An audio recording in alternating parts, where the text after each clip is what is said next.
आतंकवादी पैदा नहीं होते, उन्हें बनाया जाता है। और इस खेल के सबसे बड़े खिलाड़ी हैं पाकिस्तानी सेना और आईएसआई।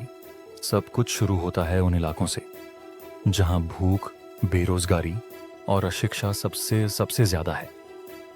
पाकिस्तान के कबायली इलाके, बलूचिस्तान और अफगान बॉर्डर के गांव, जहां बच्चे स्कूल से ज्यादा बंदूकें देखते हैं, यहीं आईएसआई के एजेंट और कट्टरपंथी मौलवी मिलकर काम करते हैं।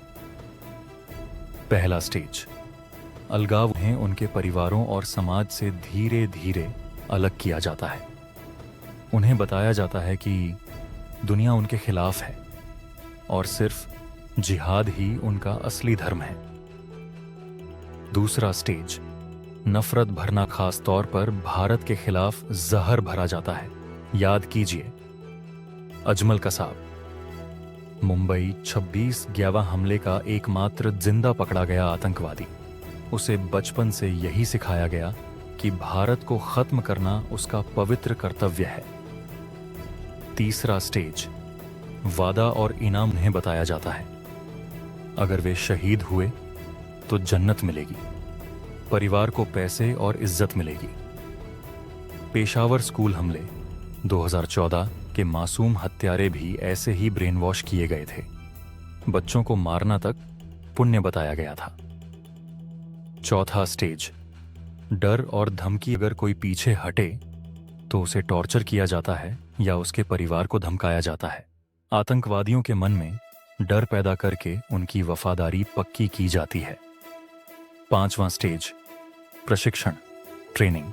हथियार चलाना, आत्मघाती जैकेट पहनना, बम बनाना, सब कुछ सिखाया जाता है। कई बार छोटे बच्चों को लाइव टारगेट पर अभ्यास कराया जाता है।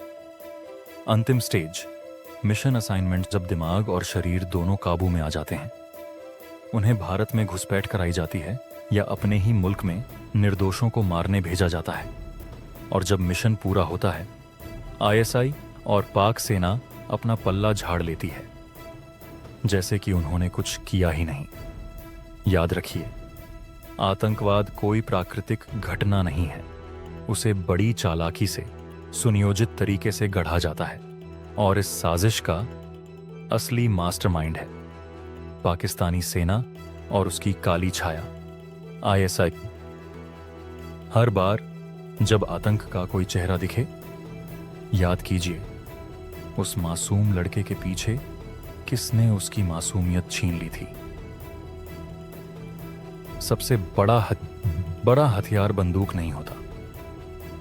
सबसे बड़ा हथियार होता है एक ब्रेन वॉश किया हुआ दिमाग। जिसे चलाना आता है वही असली युद्ध जीतता है।